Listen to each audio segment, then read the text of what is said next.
इयम् आकाशवाणी।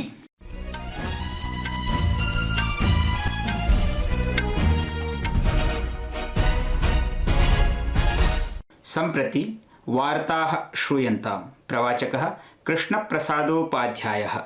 आदौ मुख्यवार्ताः। भारतीय रिजर्व बैंक इत्यस्य मौद्रिकनीतेः समीक्षोपवेशने रेपो दर इत्यस्मिन् परिवर्तनं विनैव 6.5% प्रतिदानाङ्कः पूर्ववदेव स्थापितोऽस्ति। केन्द्रेण जलाप्लावनेन ग्रसिताय सिक्किम राज्याय आपत्सहयोगरूपेण 45 कोटिरूप्यकाणां सहयोगः स्वीकृतः। राशिरियम् अस्मै सत्राय राज्य आपदुद्धार सहयोगकोषात् केन्द्रीयपक्षतः भागराशिः अस्ति। केन्द्रीय वाणिज्योद्योग मन्त्रिणा पीयूष गोयलेन उक्तं यत् भारत संयुक्त अरब अमीरातयोर्मध्ये मैत्रीभावेन सहयोगेन च कार्याचरणस्य अवसराः उपलभ्यन्ते। अपि च चीनदेशस्य हाङ्गचो नगरे समायोज्यमानायाम् एशियाई क्रीडायां भारतेन आहत्य ऐतिहासिकरूपेण 93 पदकानि सञ्चितानि। 100 पदकानां लक्ष्यं प्रति च द्रुतगत्या भारतं वरिवर्धते। अथ वार्ताः विस्तरेण। भारतीय रिजर्व बैंक इत्यस्य मौद्रिकनीतेः समीक्षोपवेशने रेपो दर इत्यस्मिन् परिवर्तनं विनैव 6.5% गणनाङ्कः पूर्ववदेव स्थापितोऽस्ति। उपवेशनमिदं RBI इत्यस्य मौद्रिकनीतिसमित्याः द्विमासिकोपवेशनम् आसीत्, यस्मिन् प्रतिदानप्रतिशतस्य निर्णयो नीतः। मुम्बई समित्याः उपवेशनानन्तरं RBI प्रमुखेण शक्तिकान्तदासेन प्रोक्तं यत् ऋणप्रतिदानम् अपरिवर्तितमेव स्थास्यतीति।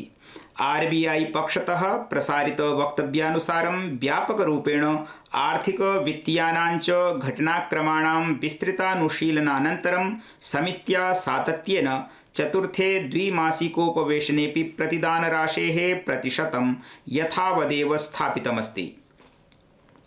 केन्द्रप्रशासनेन जलाप्लावनेन ग्रसिताय सिक्किम राज्याय आपत्सहयोगरूपेण 45 कोटिरूप्यकाणां सहयोगः कृतः। राशिरियम् अस्मै सत्राय राज्य आपदुद्धार सहयोगकोषात् केन्द्रीयपक्षतः भागराशिः अस्ति।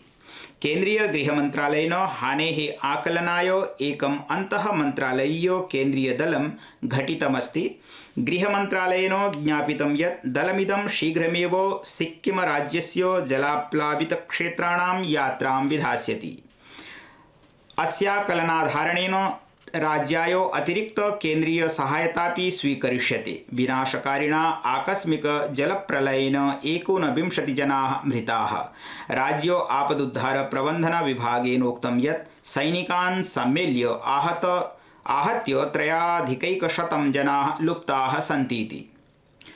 केन्द्रीय वाणिज्योद्योग मन्त्रिणा पीयूष गोयलेन उक्तं यत् भारत संयुक्त अरब अमीरातयोः मध्ये मैत्रीभावेन सहयोगेन च कार्याचरणस्य अवसराः उपलभ्यन्ते। अद्य आबुधाबी चैम्बर इत्यनेन आयोजिते भारत संयुक्त अरब अमीरातयोः शीर्ष उद्यमीनाम् उपवेशनं सम्बोधयता मन्त्रिणा उक्तं यत् सहयोगात्मकोऽयं सम्बन्धः भारत संयुक्त अरब अमीरातयोः मध्ये खाद्यसुरक्षा, शिक्षा, ऊर्जा सुरक्षा, जलवायु परिवर्तनस्य समस्या समाधानाय अंतरिक्ष प्रौद्योगिक्याः महत्वपूर्ण क्षेत्राधारितं वर्तते। अद्य तेनोक्तं यत् startup 20, B20, UAE India business council, Bharat बाजार इत्येतादृशाः उपक्रमाः उभयोः देशयोः मध्ये महत्वपूर्णां भूमिकां निभालयिष्यन्ति। तेनोक्तं यत् अनेक पारस्परिक सम्बन्धेन उभयोः देशयोः मध्ये व्यापक आर्थिक सहयोगितायै एकः दृढाधारः निर्मीयते। केन्द्रीय मन्त्रिणा उक्तं यत् 40 कोट्यधिक एकाब्जं यावत् आकांक्षी नागरिकैः साकं भारतम् एकेन बृहत्तम आपणरूपेण संयुक्त अरब अमीरात देशाय व्यापार क्षेत्रं प्रददाति। तेन उद्यमिनः अस्यावसरस्य लाभग्रहणाय प्रोत्साहिताः। श्री गोयलेन उक्तं यत् भारतेन विश्वस्य बृहत्तमा पंचमी अर्थव्यवस्थात्वेन प्रतिस्थापनयात्रायाम् उल्लेखनीयः आर्थिक विकासः कृतः इत्यपि उक्तम्। संस्कृतवार्तायाः संस्करणमिदं इदानीम् आकाशवाणीतः प्रसार्यते। सममेव कार्यक्रमोऽयम् आकाशवाण्याः अन्तर्जालपटले www.newsonair.com इत्यत्र अथ न्यूज ऑन AIR चलदूरभाषीय तन्त्रांशे अपि उपलब्धो भविष्यति। अद्य अस्ति विश्व मस्तिष्क पक्षाघात दिवसः। सेब्रल पॉल्सी इत्यमुं प्रति जागरूकताभिवर्धनाय दिवसोऽयं विश्वस्मिन् अक्टोबर मासस्य 6 दिनाङ्के परिपाल्यते। अस्य वर्षस्य केन्द्रीय भावः वर्तते टुगेदर स्ट्रॉन्गर इति, इत्युक्ते ऐक्यभावं सशक्तभाव्यमिति। दिवसोऽयं मस्तिष्कपक्षाघातेन पीडितजनैः सह अन्येषां जनानां सहयोगस्य पारस्परिकसमर्थनस्य च महत्त्वं दर्शयति। अनेन रोगेण पीडितः जनः प्रचलने आत्मनः सन्तुलनस्थापने च प्रायः असमर्थः भवति। खेलमन्त्रिणा अनुराग सिंह ठाकुरेण एशियाई क्रीडास्पर्धासु बाणसन्धाने कांस्यपदकप्राप्तौ महिलादलं वर्धापितं। स्मरणीयमस्ति यत् अस्यां स्पर्धायां भारतपक्षतः अंकिता भगत, भजन कौर, सिमरनजीत कौर इत्येताः सरसन्धयित्र्यः युवत्यः प्रतिभागित्वम् अकुर्वन्। श्री ठाकुरेण एकस्मिन् सञ्चारतन्त्रे उक्तं यत् दशोत्तर-2000तमवर्षानन्तरम् अस्यां स्पर्धायां भारतस्य प्रथमा उपलब्धिः प्रशंसनीया अस्तीति। श्रीनगरे तमालपत्रस्य नियन्त्रण प्रयासाधारितम् एकदिवसीयस्य प्रसारमाध्यमानां कार्यशाला इत्यस्य उद्घाटनं विहितम्। कश्मीर उपत्यकायां राज्यपालस्य सलाहकारेण राजीव राय भटनागर इत्यनेन उद्घाटनमिदं ह्यः कृतम्। विषयेऽस्मिन् जागरूकताभिवर्धनाय अस्मिन् वार्तातन्त्रसम्बद्धानां जनानां च सहभागिताभिवर्धनाय कश्मीरस्य स्वास्थ्यसेवा निदेशालयेन कार्यशालेयं घटितास्ति।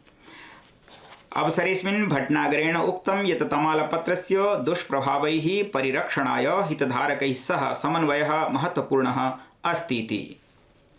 मुम्बईनगरे गोरेगांव इत्यत्र आजादोद्यानस्य समीपे एकस्मिन् सप्ततलात्मके भवने अद्य प्रातः अग्निकाण्डे 7 जनाः मृत्युमुपगताः, 40 जनाश्च व्रणिताः। 5 जनानां स्थितिः गम्भीरा अस्ति इत्युच्यते। 51 जनाः संरक्षिताः। भवनस्य अद्य आपणे सामग्रीषु वाहनेषु च अग्निदोषः अजायत। ईरानस्य मानवाधिकार कार्यकर्त्री नरगिस मोहम्मदी इत्यस्यै महिलानाम् उत्पीडनं विरुध्य संघर्षाय 23 वर्षस्यास्य नोबेल शान्ति पुरस्कारः प्रदत्तः। सा सम्प्रति कारागारे एव अस्ति। सा नोबेल पुरस्कारः प्राप्तकर्त्री 29तमा महिला अस्ति। सा ईरानस्य प्रमुखेषु मानवाधिकार कार्यकर्तृषु अन्यतमा अस्ति। सुश्री मोहम्मदी 13 वारं कारागृहं गता। 5 वारं तस्यां दोषाः सिद्धाः। आहत्य 31 वर्षाणि यावत् कारागृहगमनेन सह विभिन्नैः दण्डैः सा दण्डिता। नॉर्वे देशीयेन नोबेल समित्या ईराने महिलोत्पीडनं विरुध्य संघर्षाय सर्वेषां कृते मानवाधिकाराय च नरगिस मोहम्मदी इत्यस्यै पुरस्कारप्रदानस्य निर्णयो नीतः। अन्ते क्रीडावार्तायां चीनदेशस्य हांगझौ नगरे समायोज्यमानायाम् एशियाई क्रीडायां भारतेन आहत्य ऐतिहासिकरूपेण 93 पदकानि सञ्चितानि। येषु 21 स्वर्णपदकानि, 33 रजतपदकानि, 39 कांस्यपदकानि च सन्ति। सम्प्रति पदकगणनायां भारतं 4थे स्थाने अस्ति। भारतं स्वस्य 100 पदकानां लक्ष्यं प्रति द्रुतगत्या वरिवर्धते। अद्य शरसन्धानक्रीडायां भारतीय रिकर्व इति वर्गीय महिलादलेन पराजयानन्तरं कांस्यपदकं प्राप्तं, यत्र पुरुषदलेन दक्षिणकोरियां विरुध्य अन्तिमपक्षे रजतपदकं प्राप्तं। भारतस्य महिलादलं थाईलैंड देशं विरुध्य पराजयानन्तरं सेपक ताक्रो इति क्रीडायाम् उपान्तिमचक्रे कांस्यपदकं प्राप्तवत्। सोनमः महिलानां मुक्तशैल्यात्मकायां 62 किलोग्राम भारात्मक मल्लयुद्धक्रीडायां चीनदेशस्य लांगजियांग विरुध्य 7-5 इति अंकान्तरालेण कांस्यपदकं प्राप्तवती। किरण बिश्नोई महिला मुक्तशैल्याः 76 किलोग्राम वर्गीये मंगोलिया देशस्य अरिउनजर्गल गणवातं विरुध्य 6-3 इति अंकेन कांस्यपदकं प्राप्तवती।